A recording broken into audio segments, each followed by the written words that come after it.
One of the most important parts of having a firearm for personal security is actually to pick which of those firearms you're going to pick as your particular carry gun. And as you can see, we have lots of options from different sizes to different action types. And in this session, we're going to go through some of your options so that when you go to purchase your firearm, you can make the most informed decision possible.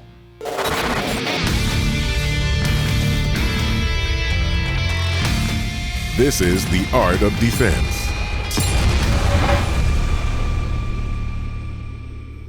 I want to start by saying the most important tool that you can develop getting ready to go and purchase a firearm is you. Go and start with proper training. If you have proper training and skill development, you'll know exactly what it is that you want. You'll know what the triggers are like, you'll know what the sizes work well for you, you'll understand how calibers feel. And that means when you walk into that gun store, you'll know what it is that you're looking for rather than letting some salesperson pressure you into getting any particular firearm. This gives you a distinct advantage in any negotiation, and also knowing, hey, I want to see this, I don't want to see that, and you can sort of move to the things that are effective for you right away. Generally speaking, handguns come of three different sizes. You have what's called the full-size handgun. You have what are called compact handguns, which if you look up here, you can see that my compact handgun is ballpark an inch shorter here and here than the full size. And then there are the subcompacts, will be even another inch shorter. The reason why this is important is the smaller the handgun, the less hand I get to put on the firearm, making it more challenging for me to engage in proper recoil management. Also, the smaller the handgun, the lighter the handgun. As the handguns become lighter, that means that there's more recoil simply from the physics of the shot. The bullet doesn't lose any energy because the handgun happens to be smaller. You just get to take up more of that impact. And so being aware that all of that changes as it goes down starts to be important. On handguns, generally speaking, you have three different trigger action types. We mean that it's just simply that when you depress the trigger, there's a certain way it feels and a certain action that it takes.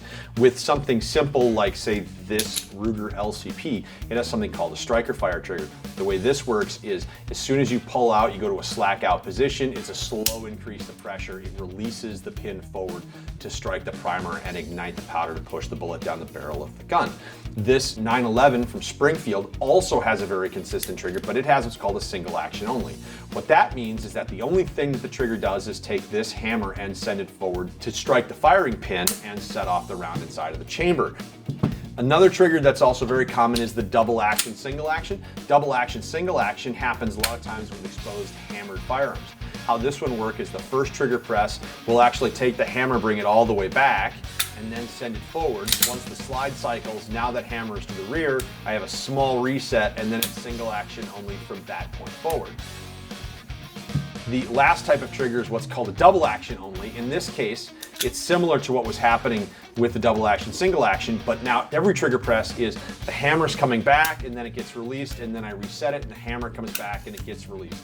There's pluses and minuses to each one of these setups. So if I have, for example, the striker fire trigger, it's a very, very consistent trigger, but most people don't necessarily know how to use it. And so there's a lot of flinching and slapping that happens on new shooters until they learn how to use the trigger correctly. Lots of people like to start by carrying single action onlys, but single action only has a drawback that you have to carry it cocked and locked, and a lot of people are not safe to do that. The double action, single action, the DASAs, those tend to have a lot of followers because they feel that that first long double action pull is very safe. And then after that, they have that nice, short, crisp single action trigger. But really, these take a lot more effort than the striker fire trigger to learn how to use effectively. The reason being is it's not one trigger press you're learning how to use, but three. You've got the long, heavy double action, the transition from double action to single action, then the single action only itself. And then with the double action only trigger, the big deal on this one is things like flinching problems. They don't calibrate their finger to know where the slack out position would be with the double action trigger, which takes a lot of time. And then by not figuring out where that calibrated position is, now they end up having the trigger issues of crushing and flinching to a large extent. Selecting your carry handgun is one of the most important parts of having a firearm for personal security. And you really should take your time, do your research, and really know what it is that you need a handgun to do before you go step out and buy it. One of the biggest mistakes that new shooters make is they go and they chase guns and calibers rather than going and getting the training that they need so they can operate that handgun effectively. This has been The Art of Defense, brought to you by Viridian Weapon Technologies and Inceptor Ammunition.